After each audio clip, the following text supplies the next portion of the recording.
नमस्कार दोस्तों, स्वागत है आपका हमारे चैनल पर। आज हम आपके लिए लाए हैं सामान्य ज्ञान का प्रैक्टिस सेट 2। पहला सेट हम अपलोड कर चुके हैं। इन सेट में जो भी हमने प्रश्न शामिल किए हैं प्रतियोगी परीक्षा में पूछे गए हैं, साथ ही उन महत्वपूर्ण पॉइंट को भी हमने शामिल किया है जिन्हें प्रतियोगी परीक्षाओं में पूछे जाने की संभावना बनी रहती है। तो ज़्यादा देर ना करते हुए हम चलते हैं पहले प्रश्न की ओर। जैसा कि आप पहला प्रश्न स्क्रीन पर देख रहे हैं, तो पहला प्रश्न है, गांधी जी किस गोलमेज सम्मेलन में भाग लेने के लिए लंदन गए? तो ये था द्वितीय गोलमेज सम्मेलन। ये द्वितीय गोलमेज सम्मेलन था। और गांधी से रिलेटेड और भी पॉइंट पूछे जाते हैं एग्जाम में। पूरा नाम इनका बेसिक है क्वेश्चन, मोहनदास करमचंद गांधी।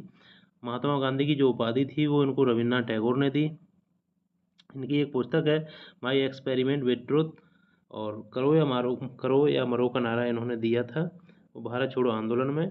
और राजनीतिक गुरु पूछे जाते हैं तो गोपाल कृष्ण गोखले और लियो टॉलस्टॉय इनके आध्यात्मिक गुरु थे। तो इस प्रकार से कुछ ये पॉइंट हैं जो महात्मा गांधी से पूछे जाते हैं। नेक्स्ट क्वेश्चन है, फॉरवर्ड ब्लॉक की स्थापना किसने की थी? तो फॉरवर्ड ब्लॉक की जो स्थापना है वो नेताजी सुभाष चंद्र बोस ने की थी। और भी कुछ पॉइंट हैं इनके। इन्होंने कहा था कि तुम मुझे खून दो, मैं तुम्हें आज़ादी दूंगा। जय हिंद का नारा भी इन्होंने दिया था और दिल्ली चलो का भी नारा इन्होंने दिया था। और पूछा जाता है कि इंकलाब जिंदाबाद, ये इस पॉइंट से हटके हैं इस क्वेश्चन से। इंकलाब जिंदाबाद का नारा किसने दिया था? तो भगत सिंह ने दिया था। और सरफरोशी की तमन्ना अब हमारे दिल में है, ये राम प्रसाद बिस्मिल। नेक्स्ट क्वेश्चन है, लौह पुरुष किस महापुरुष को कहा जाता है? दोस्तों साथ ही साथ हमने क्वेश्चन का इंग्लिश ट्रांसलेशन भी नीचे दिखाया है। तो इससे अगर किसी व्यक्ति को या किसी स्टूडेंट को समझ में नहीं आ रहा है तो इस सेंटेंस से, इंग्लिश सेंटेंस से वो इस सेंस को समझ सकता है।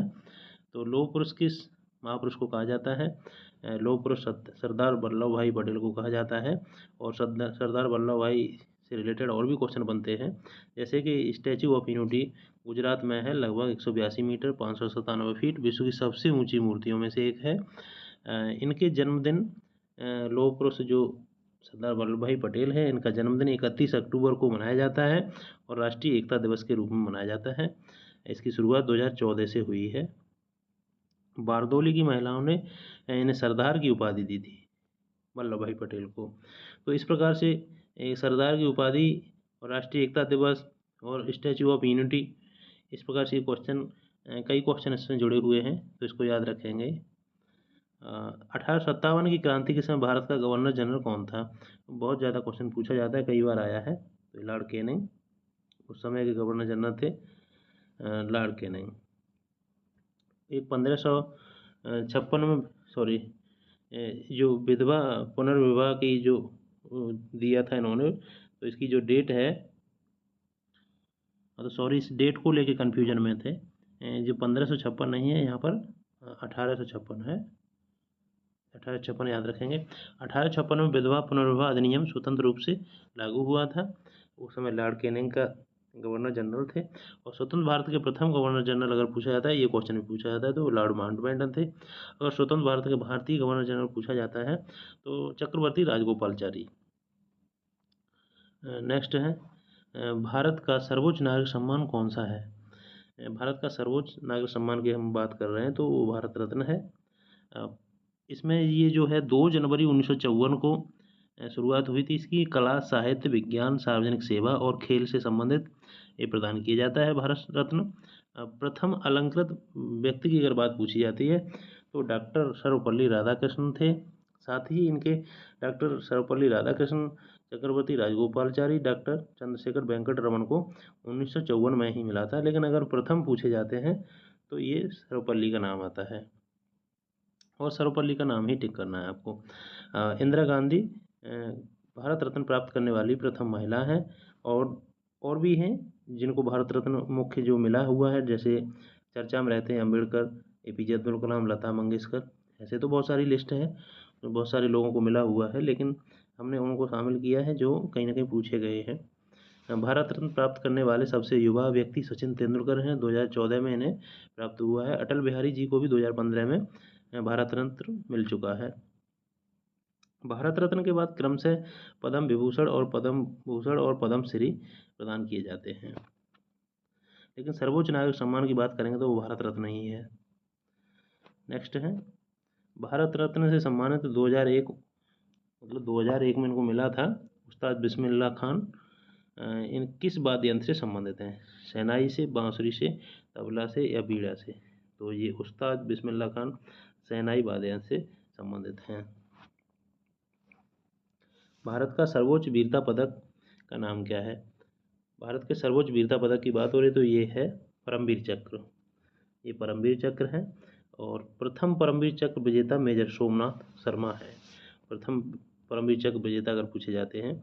इसी प्रकार क्रम में सबसे प्रथम में है परमवीर चक्र, उसके बाद सेकंड नंबर पर है महावीर चक्र और थर्ड नंबर पर है, तीसरे नंबर पर है वीर चक्र। तीसरे नंबर पर वीर चक्र है। तो इस प्रकार इनका क्रम भी हमें याद रखना है, परमवीर चक्र, महावीर चक्र और वीर चक्र। नेक्स्ट है, भारतीय सेना के क्षेत्र में दिया जाने वाला सर्वोच्च भारतीय पुरस्कार है। भारतीय सिनेमा के क्षेत्र में दिया जाने वाला भारतीय सिनेमा के क्षेत्र में दिया जाने वाला सर्वोच्च भारतीय पुरस्कार है दादा साहेब फाल्के पुरस्कार। इसका नाम है दादा साहेब फाल्के पुरस्कार। ये 1969 से शुरुआत इसकी हुई है दादा साहेब फाल्के पुरस्कार की, और ये सूचना एवं प्रसारण मंत्रालय द्वारा भारत सरकार द्वारा प्रदान किया जाता है। इसमें एक स्वर्ण कमल, 1 साल और 10 लाख रुपए प्रदान किए जाते हैं। फिल्म जगत का ये पुरस्कार है, सिनेमा जगत का। नेक्स्ट, ओलंपिक खेलों में पदक जीतने वाली पहली भारतीय महिला कई जगह पूछी गई हैं। ये क्वेश्चन पूछा गया है, पहली भारतीय महिला खिलाड़ी कौन है? तो कर्णम मल्लेश्वरी हैं, जो ओलंपिक खेलों में पहली भारतीय महिला हैं। भारोत्तोलक में इन्होंने कांस्य पदक जीता है। और ओलंपिक खेलों का जो आयोजन होता है बता दें 4 वर्ष बाद होता है, हर 4 वर्ष बाद होता है। नेक्स्ट है, राज्यसभा का उम्मीदवार हेतु न्यूनतम उम्र क्या है? ये तो आपका क्वेश्चन हो जाता है, उसका आंसर है कि 30 वर्ष है। राज्यसभा का अगर कोई सदस्य है उसकी उम्मीदवार होने के लिए 30 वर्ष होना चाहिए। और राज्यसभा एक स्थायी सदन है। ये पूछा जाता है कि कैसा सदन है, तो राज्यसभा एक स्थायी सदन है, इसे भंग नहीं किया जा सकता, राज्यसभा को भंग नहीं किया सकता है। और उच्च सदन में आता है, राज्यसभा को एक स्थायी सदन के नाम से भी क्वेश्चन बनता है। एक उच्च सदन और निम्न सदन अगर पूछा जाता है तो उच्च सदन है राज्यसभा और निम्न सदन है लोकसभा। और लोकसभा के सदस्य की जिस प्रकार यहाँ पर 30 वर्ष है, तो लोकसभा के सदस्य की यहाँ पर 25 वर्ष हो जाती है, और राष्ट्रपति के लिए ये 35 वर्ष हो जाती है। तो याद रखेंगे, राज्यसभा 30 वर्ष और लोकसभा सदस्य 25 वर्ष और राष्ट्रपति 35 वर्ष। कुतुब मीनार कहाँ स्थित है? कुतुब मीनार कहाँ स्थित है? इसका आंसर हमारा ये है कि दिल्ली में है, लेकिन कुतुबुद्दीन ऐबक ने इसे बनवाया था। और कुतुबुद्दीन ऐबक ने क्या किया था, इसका बेस बनवाया था, और उसके बाद उसका उत्तराधिकारी था इल्तुतमिश, उसने उसको आगे प्रोसेस किया, उसका निर्माण कराया था, जो बचा हुआ शेष निर्माण था। और फिरोज शाह तुगलक ने भी इसको अंतिम फिनिशिंग कराई थी इसकी। मतलब तो कुतुबुद्दीन ऐबक ने इसको बनवाया था और इल्तुतमिश और फिरोज शाह तुगलक ने क्रमशः इसके अधूरे कार्य को पूरा कराया था। इसी प्रकार और भी पॉइंट पूछे जाते हैं, जैसे स्वर्ण मंदिर है Amritsar, 4 Minar Hyderabad, gateway of India Mumbai और इंडिया गेट नई दिल्ली। तो नेक्स्ट है, किसने सर्वप्रथम अशोक के अभिलेखों को पढ़ा था? किसने सर्वप्रथम अशोक के अभिलेखों को पढ़ा था? ये क्वेश्चन बनता है, ये मौर्य साम्राज्य का ये क्वेश्चन है। जेम्स प्रिंसेप अंग्रेज था, उसने पढ़ा था। और मौर्य साम्राज्य से बहुत ज़्यादा क्वेश्चन बन जाते हैं। जो इसे इतिहास तो बहुत पुराना है, उसमें बहुत ही ज़्यादा है मैटर, लेकिन कुछ इंपॉर्टेंट टॉपिकों को उठाया जाता है, कुछ इम्पोर्टेंट राजाओं को उठाया जाता है, राजवंश जो भी है इंपॉर्टेंट उसमें से उठाए जाते हैं। तो उसी प्रकार मौर्य वंश काफ़ी पॉपुलर है। तो मौर्य वंश का संस्थापक पूछ लिए जाते हैं तो चंद्रगुप्त मौर्य हैं। एक क्वेश्चन और बन जाता है कि प्रथम भारतीय साम्राज्य की स्थापना किसने की? तो वो भी चंद्रगुप्त मौर्य ने की थी। अच्छा, ये अनुयायी भी पूछ लिए जाते हैं। ज़्यादातर अशोक का पूछा जाता है कि अशोक किस धर्म से संबंध रखता था? अशोक बौद्ध धर्म का अनुयायी था, लेकिन चंद्रगुप्त मौर्य जैन धर्म का था और बिंदुसार आजीवक संप्रदाय को मानने वाला था। तो चंद्रगुप्त मौर्य का उत्तराधिकारी बिंदुसार और बिंदुसार का उत्तराधिकारी क्रम से अशोक था। तो इस प्रकार से ये तीनों के धर्म मानने वाले थे, ये तीनों धर्मों को। नेक्स्ट है, योजना आयोग का नाम बदलकर क्या कर दिया गया है? तो आपका ये आंसर आपको दिख ही रहा है, नीति आयोग हो गया है योजना आयोग का नाम बदलकर। योजना आयोग के ख़त्म करने के इसकी जगह पर योजना आयोग को मतलब ख़त्म करके इसकी जगह पर नीति आयोग का गठन हुआ है। एंड इसका फुल फॉर्म बनेगा national institution for transforming of India, Hindi में राष्ट्रीय भारत परिवर्तन संस्थान। इसका जो मुख्यालय है वो नई दिल्ली में है। स्थापना इसकी 1 जनवरी 2015 को। वर्तमान जो अध्यक्ष हैं नरेंद्र मोदी हैं और उपाध्यक्ष की बात करेंगे तो सुमन केवरी। नेक्स्ट है भारत का शेक्सपियर किसे कहा जाता है? तो इसका आंसर आप देख रहे हैं कालिदास हैं, लेकिन इनका बचपन का नाम रामबोला था कालिदास का। और अभिज्ञान शाकुंतलम इसकी बहुत ही प्रचलित रचना है, तो वो याद रखेंगे कालिदास की अभिज्ञान शाकुंतलम।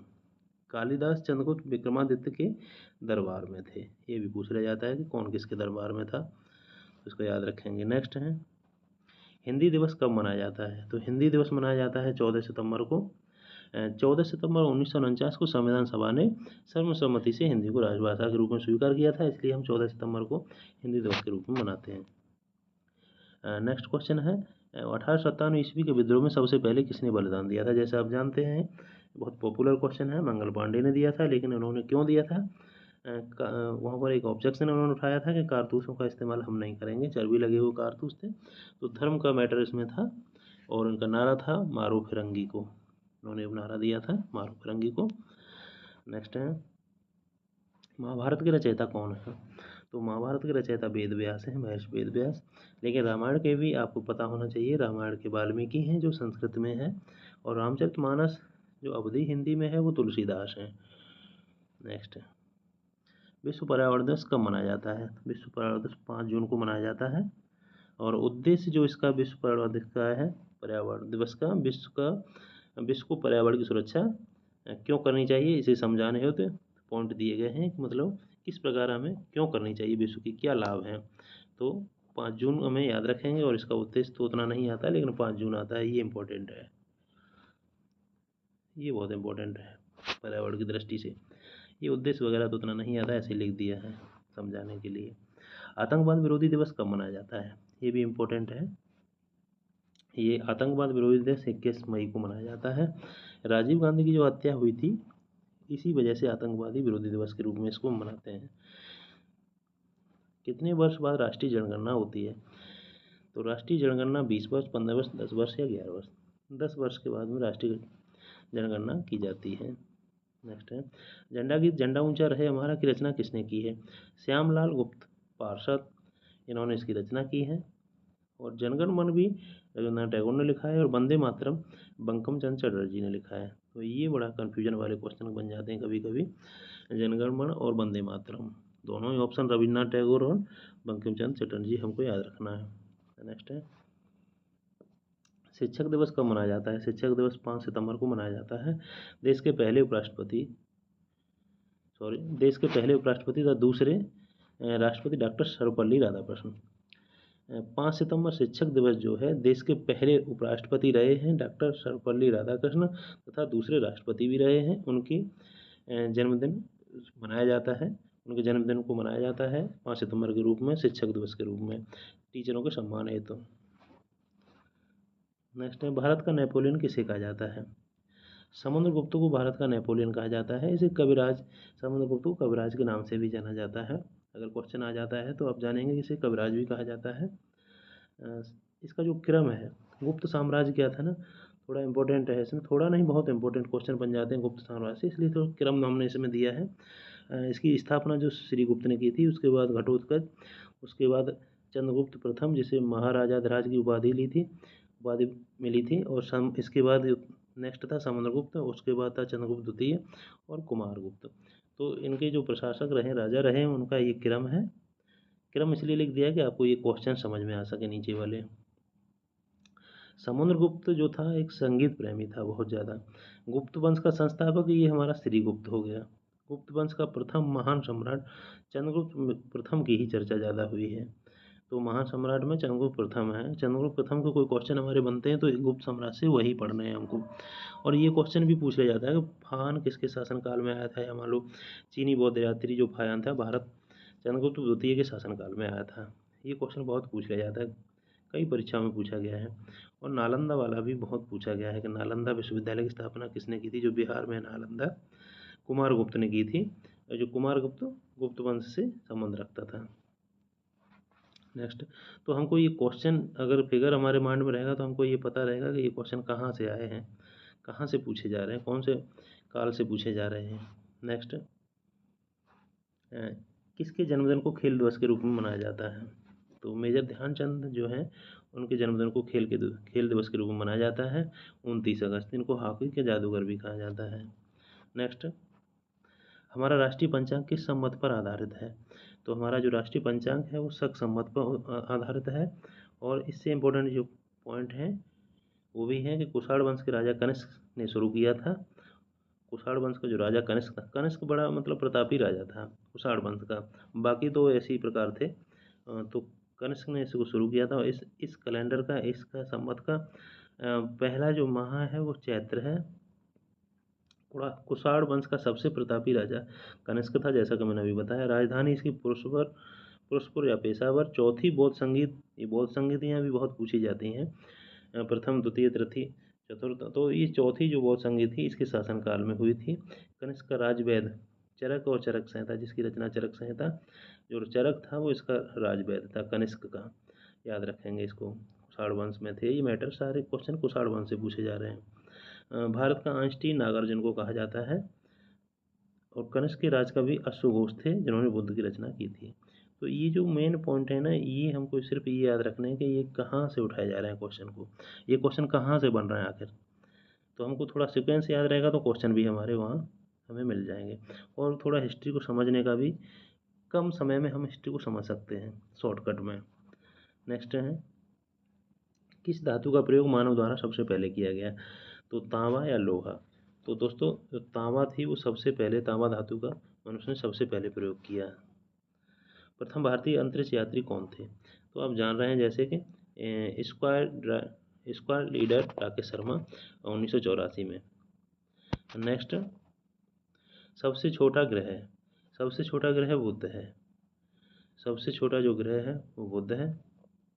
नेक्स्ट है, प्रकाश वर्ष का संबंध किससे है? ये दूरी है, ये ज़्यादा लंबी दूरी जो होती है, ये छोटी दूरियों का नामापन होता है, वो तो जल्दी से हो जाता है, लेकिन खगोलीय दूरियाँ इस प्रकार से दूरियाँ बन जाती हैं तो उनको कैलकुलेशन करना बहुत हार्ड होता है, तो इसको प्रकाश वर्ष में गिनते हैं। प्रकाश वर्ष का मतलब है कि एक प्रकाश वर्ष वह दूरी है जो प्रकाश एक पृथ्वी वर्ष में दूरी तय करता है। पृथ्वी का जितना वर्ष होता है, जितना लंबा, उतने वर्ष में इतनी दूरी करता है, उसको प्रकाश वर्ष कहते हैं। नेक्स्ट है, संयुक्त राष्ट्र संघ का मुख्यालय कहाँ स्थित है? तो संयुक्त राष्ट्र संघ का मुख्यालय न्यूयॉर्क में स्थित है। स्थापना इसकी संयुक्त राष्ट्र संघ की 24 अक्टूबर 1945 को हुई थी। ये स्थापना और मुख्यालय बहुत पूछे जाते हैं, ये सचिव तो नहीं पूछे गए हैं, तभी हमें ट्रिंगबेली याद रखना है। और अंग इसके याद रखना है कि 6 होते हैं। स्थायी सदस्य पूछ लिए जाते हैं कि कौन सा इसमें से स्थायी सदस्य है या नहीं है। तो 5 होते हैं, 5 हैं, होते नहीं हैं, ही हैं। अमेरिका, रूस, ब्रिटेन, फ्रांस और चीन। तो यहाँ पर हमारा न्यूयॉर्क वाला ऑप्शन ये बनता है इंपॉर्टेंट, इसकी जो स्थापना है वो, और स्थायी सदस्यों की संख्या या उनमें से कौन कौन से हैं या नहीं हैं, इस प्रकार से क्वेश्चन रख दिया जाता है। नेक्स्ट है, अंतर्राष्ट्रीय न्यायालय कहाँ स्थित है? तो द हेग में है, नीदरलैंड में अंतर्राष्ट्रीय न्यायालय हमारा स्थित है। नेक्स्ट, कौन सा विटामिन रक्त का थक्का बनाने में सहायक होता है? जैसा कि आप सबको पता है, रक्त का थक्का विटामिन के द्वारा बनता है, सहायक होता है। सॉरी। आज़ाद हिंद फौज की स्थापना कहाँ की गई थी? तो सिंगापुर में की गई थी। रास बिहारी बोस के नियंत्रण में सुभाष चंद्र बोस ने की थी। कौन सा रक्त समूह सर्वदाता कहलाता है? कौन सा रक्त समूह सर्वदाता कहलाता है? तो जो ओ है वो सर्वदाता कहलाता है। ओ रक्त समूह ऐसा है जो सबको डोनेट कर सकता है। और ए बी रक्त समूह इस प्रकार के हैं, ए बी की बात करेंगे तो ये सबसे रिसीव कर सकता है रक्त समूह को। अच्छा, ये क्वेश्चन इसके बहुत इंपॉर्टेंट बन जाते हैं, हम वही क्वेश्चनों के पॉइंट रखते हैं यहाँ पर जो क्वेश्चन बन रहा है उससे रिलेटेड। रक्त समूह की जो खोज की थी अगर पूछा जाता है तो कार्ल एंड स्टीनर ने की थी। स्टीकर नहीं है, यहाँ पर है स्टीनर। और ब्लड का अध्ययन को क्या कहते हैं? तो हेमाटोलॉजी कहते हैं। ब्लड का पीएच मान अगर पूछा जाता है तो 7.4 है। एक सोरेनसन की स्केल होती है, उस पर क्षारीय मान मतलब पूछा जाता है, क्षारीय है या मतलब एसिडिक है। तो स्केल की हम जैसे मान लो समझा ही देते हैं उसको, कि जैसे एक सोरेनसन की स्केल है ये, तो इस पे बीच में क्या है कि 7 रहेगा वैल्यू। तो 7 से पहले मान लो 0 से 7 और 7 से 14, यहाँ पर 14 है। तो 0 से 7 में जो रहेगा वो रहेगा अम्लीय, जिसको एसिड बोलते हैं। तो अम्लीय रहेगा, अम्लीय रहेगा। और 7 से 14 के बीच में यहाँ जो पड़ेगा वो हो जाएगा क्षारीय या बेसिक, क्षारीय या बेसिक। और जो बीच में रहेगा ये उदासीन रहेगा है। तो इस साइड में 0 से 7 में अम्लीय हो जाएगा, इधर क्षारीय हो जाएगा। तो नेक्स्ट है, जैसे यहाँ पर ब्लड ग्रुप और एंटीजन और एंटीबॉडी बताया गया है कि जो ए बी या ए बी ओ जो ब्लड ग्रुप दिए गए हैं, जैसे ये ब्लड ग्रुप हैं, तो इसमें बहुत ज़्यादा कुछ नहीं है। ए ब्लड ग्रुप में एंटीजन क्या होगा, ए होगा, और एंटीबॉडी बी होगा, बी में बी होगा एंटीजन, एंटीबॉडी ए होगा। ए बी में ए और बी दोनों हो जाएंगे, एंटीबॉडी कोई नहीं होगा। ओ में एंटीजन कोई नहीं होगा और एंटीबॉडी ए भी होगा। तो और तो क्वेश्चन नहीं पूछे जाते, लेकिन ये क्वेश्चन बनता है कि यहाँ से और यहाँ से पूछा जाता है कि कौन से ब्लड ग्रुप में किसी प्रकार का एंटीजन नहीं पाया जाता है, तो वो है ब्लड ग्रुप ओ। और पूछा जाएगा कि कौन से ब्लड ग्रुप में किसी प्रकार का एंटीबॉडी नहीं होता है, तो वो है ए बी। तो ये दो क्वेश्चन बहुत इंपॉर्टेंट हैं, ये पूछे जाते हैं। एक यहाँ से क्वेश्चन बनेगा और आपका एक यहाँ से बनेगा पूरी टेबल से। नेक्स्ट है, धूप से कौन सी विटामिन प्राप्त होती है। तो आप जानते हैं डी सी बी ए, तो विटामिन डी है जो धूप से प्राप्त होती है। बहुत ही कॉमन क्वेश्चन है, इसमें कुछ समझाने की और ज़्यादा याद करने की जरूरत भी नहीं है। पृथ्वी अपनी धुरी पर किस दिशा में घूमती है, ये इंपॉर्टेंट क्वेश्चन है। इसको कन्फ्यूजन में व्यक्ति गलत कर लेता है। तो पूर्व से पश्चिम की ओर, पश्चिम से पूर्व की ओर। तो पृथ्वी जो घूमती है अपनी दिशा में, वो पश्चिम से पूर्व की ओर घूमती है, इसको याद रखेंगे। पीलिया किस अंग को प्रभावित करता है, दिमाग, अग्नाशय, यकृत, लीवर, इनमें से कोई नहीं। तो पीलिया जो है यकृति और लीवर, यकृति कहें या उसको लीवर कहें, को प्रभावित करता है। सबसे प्राचीन वेद कौन सा है, अथर्ववेद, ऋग्वेद, सामवेद या यजुर्वेद। तो सबसे प्राचीन जो वेद है हमारा वो ऋग्वेद है। नेक्स्ट है, प्रथम पंचवर्षीय योजना कब प्रारंभ हुई। प्रथम पंचवर्षीय योजना कब प्रारंभ हुई थी, 1950 में, 1992 में, 1961 में या 1951 में। तो इसका जो आंसर हो जाएगा वो 1951 हो जाएगा। नेक्स्ट है, अंतर्राष्ट्रीय मानवाधिकार दिवस कब मनाया जाता है, 10 अप्रैल, 5 सितंबर, 24 दिसंबर या 10 दिसंबर। तो अंतर्राष्ट्रीय जो मानवाधिकार दिवस है वो 10 दिसंबर को मनाया जाता है। नेक्स्ट है, मलेरिया रोग कौन से मच्छर के काटने से होता है। तो मलेरिया रोग होता है मादा एनाफिलीज मच्छर के काटने से हो जाता है मलेरिया रोग। नेक्स्ट है, कंप्यूटर का पिता किसे कहा जाता है। कंप्यूटर का पिता चार्ल्स बेबेज को कहा जाता है। कंप्यूटर का पिता चार्ल्स बेबेज को कहा जाता है। दोस्तों ये सेट हमारा यहाँ पर समाप्त हो जाता है। वीडियो के प्रश्न आपको कैसे लगे कमेंट में हमें अवश्य बताएं। साथ ही चैनल को हमारे को सब्सक्राइब करें, जिससे कि आपको अगले नेक्स्ट जो सेट हम बनाएं अपलोड करें उसका नोटिफिकेशन प्राप्त हो सके या उसका डिस्प्ले आपको शो हो सके। तो धन्यवाद। इसी प्रकार आपको हम इसी प्रकार नेक्स्ट सेशन में या नेक्स्ट वीडियो में और भी, जैसे मान लो सामान्य ज्ञान के और भी करंट अफेयर के हैं वो भी प्रोवाइड कराते रहेंगे, लेकिन प्रैक्टिस सेट हमारे जारी रहेंगे।